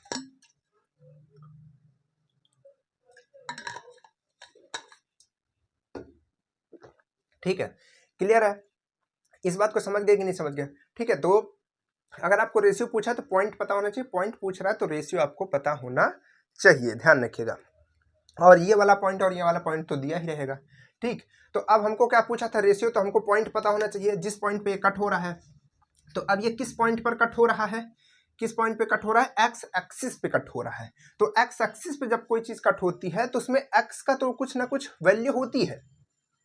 एक्स एक्सिस पे जब कोई पॉइंट कट होती है तो उसमें एक्स का कोई ना कोई कुछ वैल्यू होती है, लेकिन वाई जो होता है वो जीरो होता है, यानी कि एक्स कॉमा जीरो बनता है। क्यों? क्योंकि वाई तब बनेगा जब इधर जाएगा या फिर नीचे जाएगा, और वो इधर और जा नहीं रहा, इस पे है। तो इस पे अगर आप देखेंगे तो वो वाई के लिए जीरो होता है, शून्य होता है। तो वाई यहाँ पर आपको जीरो दिया गया है, क्योंकि एक्स तो आपको मालूम नहीं चलेगा कि ये कितना दूरी पर है। ठीक है, या तो आप ऐसे ऐसे पूरा बनाएं, फिर पटरी से बराबर बराबर नाप के खींचें तो हो सकता शायद पता चल जाए, लेकिन ऐसे तो पता नहीं चलेगा। तो फार्मूला तो इसीलिए बनाया गया ना, बिना डायग्राम बनाए काम हम कर ले। तो यहाँ पर हमको केवल वाई वाला पता है, ठीक है, केवल वाई वाला पता है। तो हम क्या करेंगे, जो अंतः का हमारा फॉर्मूला था उसका केवल वाई वाला इस्तेमाल करेंगे। अंतः का फॉर्मूला क्या था, अंतः का फॉर्मूला बनाना है, भूल गए हैं, कैसे करेंगे, m1 प्लस m2 अपॉन में m1 प्लस m2, याद कीजिए।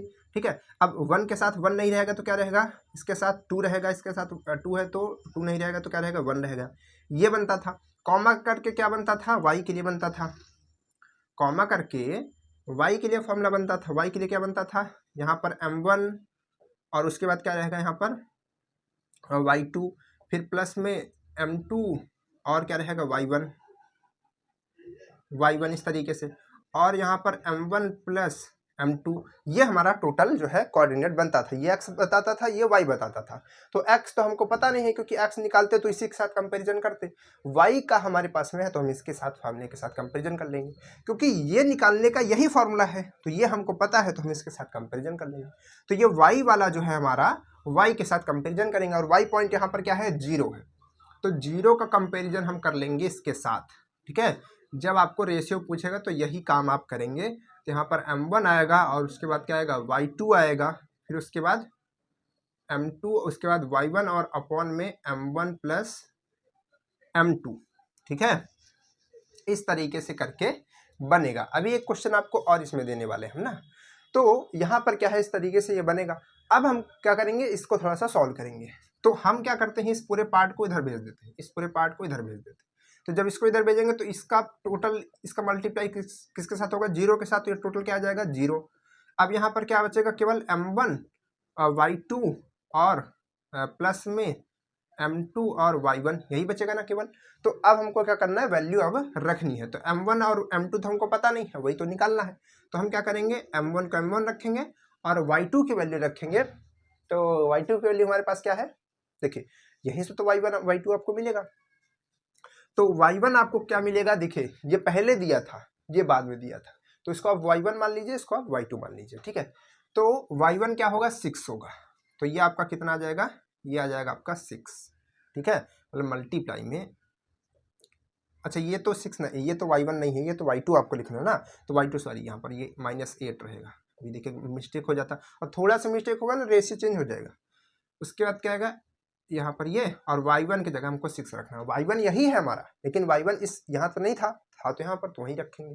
ठीक, अब इसको थोड़ा सा और सॉल्व करेंगे तो यहाँ पर क्या आएगा, इधर जीरो है, ये आएगा -8m1।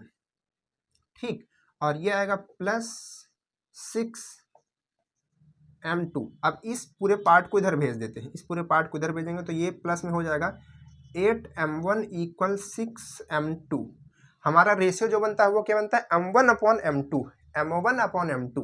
तो m1 यही रहना चाहिए, m2 को इधर भेज देते हैं। तो m2 को जब इधर भेजेंगे तो ये इधर आएगा तो डिवाइड में m2 हो जाएगा, 8 को हम इधर डिवाइड मल्टीप्लाई में इधर भेज देते हैं तो ये इसमें आ जाएगा।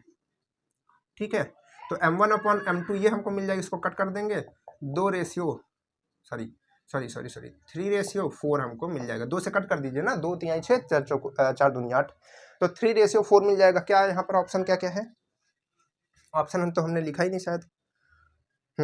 ऑप्शन है हमारे पास में, क्या क्या है ऑप्शन हमारे पास में था 1:2, 2:3 और 3:4 और उसके बाद था 4:5। ठीक है, तो इसमें से हमारा जो है ये वाला आंसर हो जाएगा। ठीक है, क्लियर है, दिक्कत तो नहीं होनी चाहिए। अब जैसे कि मान लीजिए हम एक आपको और क्वेश्चन बता रहे हैं कि मान लीजिए क्या करता है, ये जो पॉइंट्स है जैसे कि ये किस तरीके से दिया है, एक पॉइंट यहाँ पर हम ले लेते हैं, यानी कि मान लीजिए कि -4 अगर आप कर लेंगे और प्लस कर लेंगे और एक मान लीजिए माइनस और -8 कर लीजिए, इस तरीके से कर लीजिए, तो ये जो लाइन आपकी आएगी ना ये इसमें आ जाएगी। देखिए क्योंकि पहले प्लस वाला इधर, तो ये वाला लाइन जो है इसमें आ जाएगी आपकी। ठीक, तो ये एक आप क्वेश्चन दूसरा कर सकते हैं, ये एक्स एक्सिस के साथ ही है। ठीक है, एक्स एक्सिस इसको कट करेगा, लेकिन मान लीजिए कभी जब इसको वाई एक्सिस कट करे, जैसे कि इसमें लिखा ना एक्स एक्सिस, मान लीजिए कभी इसको वाई एक्सिस कट करे, तो जब इसको वाई एक्सिस कट करेगी तो जो आप यहाँ पर जैसे आप मान लीजिए वाई एक्सिस कट कर रही है, तो इस वाले पॉइंट पे क्या जीरो रहेगा, एक्स जीरो रहेगा, एक्स जीरो रहेगा और वाई कुछ ना कुछ रहेगा। तो तब आप जो फॉर्मूला भी आप यहाँ पर वाई वाला लिए हैं जीरो, तब आप वाई वाला जीरो ना लेकर के कौन सा जीरो लेंगे, एक्स वाले जीरो लेंगे। क्लियर है, समझ पा रहे हैं ना। तो जो ये फॉर्मूला बन रहा था ना ये अंतर विभाजन वाला, तो इसमें दो बन रहा था, एक एक्स फिर कॉमा वाई में, तो आपने वाई को इक्वल जीरो रखा, एक्स को ऐसे छोड़ दिया था। ठीक है, तो जब ये वाई पे कट करेंगे, जैसे क्वेश्चन में कभी लिखा रहेगा कि वाई एक्सिस, ठीक है हम देखते हैं अगर कोई क्वेश्चन हो तो देते हैं आपको। नहीं है हमारे पास, अच्छा है एक क्वेश्चन है, सॉरी एक क्वेश्चन है, बहुत बढ़िया, आपके लिए होमवर्क है ना, सब लोग बताइएगा, ये क्वेश्चन जो है सब लोग बताइएगा। ठीक, चलिए सब लोग बताइएगा, क्या है कि बिंदु जो है, अच्छा इसी में तो बदल देते हैं ना, बिंदुओं -1,3 और इधर क्या है, इधर आपका है 4,-1। ठीक है, इस तरीके से है, को जो है मिलाने वाली रेखा को जो है वाई एक्सिस जो है, वाई एक्सिस को क्या करता है, कट करता है, विभाजित करता है। जिस अनुपात में विभाजित करता है वही अनुपात बताना है, करता है वह अनुपात आपको बताना है। आपके पास में हम ऑप्शन दे रहे हैं 1:2, 1:2, 1:1, 1:3 और 1:4। ये आपके पास में 4 ऑप्शन है, आप इनको सॉल्व कीजिएगा और बताइएगा कौन सा इसमें से सही है। वाई एक्सिस के लिए है, हमने बताया था ना इसमें वाई एक्सिस है, तो एक्सिस में आपका जीरो हो जाएगा, तो इसमें आप यही वाला करके लीजिएगा और इसको सॉल्व कीजिएगा। ठीक, चलिए मिल गया, बढ़िया से क्वेश्चन भी आपके लिए मिल गया। और क्वेश्चन किया जा सकता है, देखिए एक यहाँ पर और क्वेश्चन है, सॉल्व करते हैं इस क्वेश्चन को। क्वेश्चन क्या है कि इसको आप नोट कर लीजिएगा, है ना, स्क्रीनशॉट करके रख लीजिएगा। क्वेश्चन क्या है, क्वेश्चन आज समय बहुत लंबा होता जा रहा है लेकिन कोई बात नहीं है। ठीक है, क्वेश्चन क्या है कि बिंदुओं, देखिए आप लोग जुड़े रहेंगे तो हमको पढ़ाने में मजा आती है। ठीक है, बाकी नहीं तो फिर प्रॉब्लम होती है कि यार बच्चे समझते नहीं है। ठीक है, आपके लिए ही तो मेहनत ये सारी की जाती है, और किसके लिए कर रहे हैं। ठीक है, ये से बने त्रिभुज का क्षेत्रफल आपको बताना है, का एरिया आपको बताना है। ठीक है, ये आपको निकाल करके बताना है। चलिए इसको बताते हैं, सॉल्व करते हैं। ठीक है, कैसे निकालेंगे, त्रिभुज का फॉर्मूला याद है, भूल गए हैं, कैसे हमने बनाने के लिए बताया था, हमने कहा था 1/2 कर लीजिए, पहला एक्स से स्टार्ट कीजिए, x1, एक्स से फिर क्या आएगा, y आएगा, तो y में y2 कीजिए। ठीक है, बीच में प्लस लगाइए, फिर x2 कीजिए, फिर यहाँ पर y आएगा तो यहाँ पर 3 कीजिए, प्लस में x3 कीजिए और लास्ट में y1 कर दीजिए। ठीक है, क्योंकि 1 और 1 किनारे रहता है, पता है, बीच में माइनस लगाइए, फिर से ब्रैकेट लगाइए, फिर आप y से स्टार्ट कीजिए, y1 और x2। ठीक है, फिर से y2 और फिर x3। ठीक है, प्लस में y3 और फिर x1। ठीक है, इस तरीके से कर दीजिए, जो है ये आपका क्वेश्चन बन जाएगा, मतलब कि आपका फॉर्मूला बन गया। ठीक है, क्लियर है। अब बस धनाधन आंसर रखना स्टार्ट कीजिए। अब देखिए इसमें रखने में क्या है, आप कुछ मत कीजिए, जो ये क्वेश्चन लिखा रहता है इसमें छोटा छोटा लिख लीजिए, ये x1 है, ये x2 है, मतलब ये x1 है, ये y1 है, ये x2 है, ये y2 है, ये आपका x3 है, ये y3 है। ठीक है, छोटा छोटा अपने से लिख लीजिए, ठीक है, अपने कॉपी में, ये तो बस ऐसे। तो अब क्या कीजिए, बस धनाधन रखते जाइए। ठीक, तो देखिए अब जिसमें जीरो होगा उसको मत रखिएगा। देखिए इसमें क्या है, x1 है, तो इसमें भी रखने से कोई मतलब नहीं, क्योंकि x1 इसमें जीरो है तो ये टोटल जीरो ही हो जाएगा। इसमें देखिए x2 है, ठीक है, तो x2 क्या है, इसमें भी जीरो ही है, तो ये भी टोटल आपका जीरो ही हो जाएगा। इसमें क्या है, x3 है, तो x3 आपका 4 है, लेकिन y देख लीजिए कि y1 तो जीरो नहीं है, तो y1 आपका 2 है, तो ये आपका कितना है, 4 है, और ये आपका कितना है, 2 है, तो 4 दूनी ये कितना हो जाएगा, ये तो 8 आ गया भाई। चलिए अच्छी बात है, बन गया ना, बन गया तुरंत। इसके बाद देखिए y1 क्या है आपका, y1 आपका 2 है, ठीक है, कोई दिक्कत नहीं है। अब देख लीजिए कि x2 तो आपका जीरो नहीं है, जीरो है, तो मतलब ये टोटल जीरो हो जाएगा, उसमें से एक भी अगर जीरो हुआ तो जीरो हो जाएगा। y2 कहाँ है, y2 आपका ये है 3 है, ठीक है, लेकिन x3 क्या है आपका, ये x3 जो है x3 4 है, ठीक है, तो 3 और ये 4 कितना हो जाएगा, 4 3 12, ठीक है। y3 क्या है आपका, y3 तो आपका जो है, अच्छा y3 ही आपका जीरो हो गया सीधा, तो ये जीरो हो जाएगा, ठीक है, तो ये बन गया। ठीक, क्लियर। तो अब बस इसको सॉल्व करना है, यहाँ से हो जाएगा, ये आपका हो जाएगा टोटल 8 और माइनस में यहाँ पर 12, ये आपका 12 आएगा कि नहीं आएगा, ठीक है, 12 आ गया। ठीक, तो ये कितना आ जाएगा, घटाएंगे 4 आएगा, -4, तो -4 और बटे में 2, तो इसको कट कर देंगे तो -2, ठीक है, तो ये आपका जो है 2 आ जाएगा, ठीक है, क्योंकि माइनस होने से इसको साथ नहीं लेते हैं, ठीक है, तो ये कितना आ जाएगा, 2 आ जाएगा, कितना आ जाएगा, 2। आपके ऑप्शन क्या क्या थे, ऑप्शन आपके थे 12, 6, 4 और 2, ठीक, ये 4 ऑप्शन थे, इसमें से 2 जो है राइट आंसर हो जाएगा। क्लियर है, ठीक है, तो इस तरीके से जो है हम इसको सॉल्व कर सकते हैं, कोई दिक्कत नहीं होनी चाहिए ना, क्लियर है।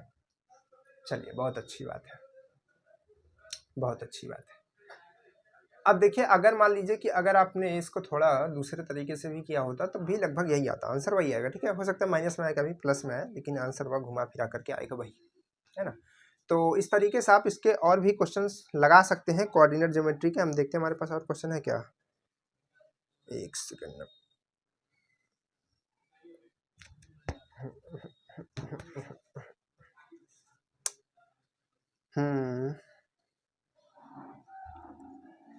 चलिए एक क्वेश्चन आपके लिए होमवर्क है, आपके लिए क्वेश्चन होमवर्क है, आपको बताना है, 3 पॉइंट्स हैं, आपको बताना है, आपको बताना है इसमें x का मान बताना है। हम आपको हिंट दे देंगे, आप इसको सॉल्व करके दिखाइएगा, मतलब कि कमेंट्स कीजिएगा, ठीक है, कमेंट बॉक्स में इसका आंसर जो है डालिएगा। चलिए क्या है क्वेश्चन, क्वेश्चन है कि यदि HW है, ठीक है, यदि 1, -1 x, 1 और 4, 5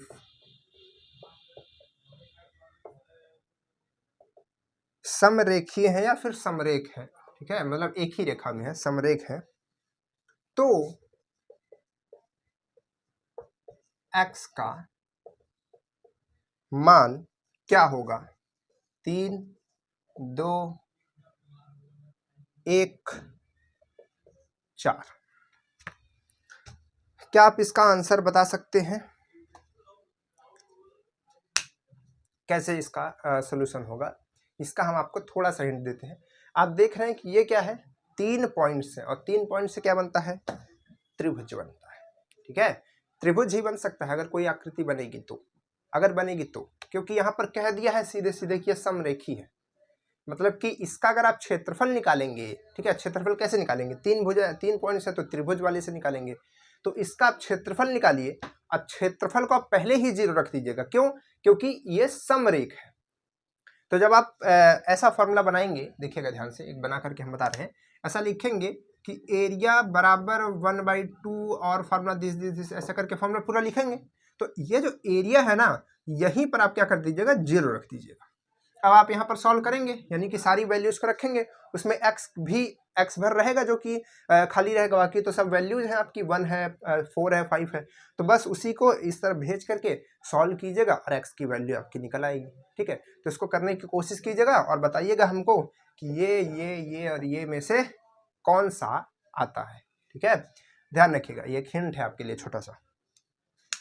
चलिए, तो इसको सॉल्व कीजिएगा और बताइएगा कि इसका क्या आंसर आएगा, और साथ ही साथ इसके जितने भी क्वेश्चन आपके बुक्स में हैं उनकी भी प्रैक्टिस करते रहिए। हमने आपको पूरा ज्योमेट्री के बारे में बताया, इसके आगे वाले वीडियोस में हम आपको बताते रहेंगे। अभी ज्योमेट्री का जो टॉपिक है खत्म नहीं हुआ है, ये खत्म मत समझिएगा, अभी स्ट्रेट लाइन, अभी बहुत सारी चीज़ें हैं, उन सब चीज़ों को समझते रहेंगे। और इधर के भी जो कुछ क्वेश्चन है, ठीक है, नेक्स्ट क्लास में हम लोग और भी अच्छे से डिस्कस कर लेंगे, कुछ क्वेश्चन इसके भी कर लेंगे क्योंकि अभी इसके क्वेश्चन कम हुए हैं।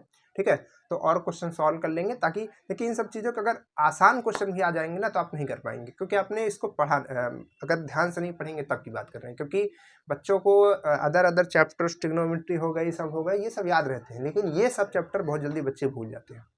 ठीक है, तो इनको ध्यान रखिएगा। फॉर्मूला जिस तरीके से हमने याद करने का तरीका बताया, बताइएगा कि अच्छा है कि नहीं है। अच्छा है तो इस तरीके से कमेंट्स कीजिएगा, ऐसा थंबनेल करके। ठीक है, चलिए फिर मिलते हैं आपसे नेक्स्ट क्लास में, तब तक के लिए बाय बाय।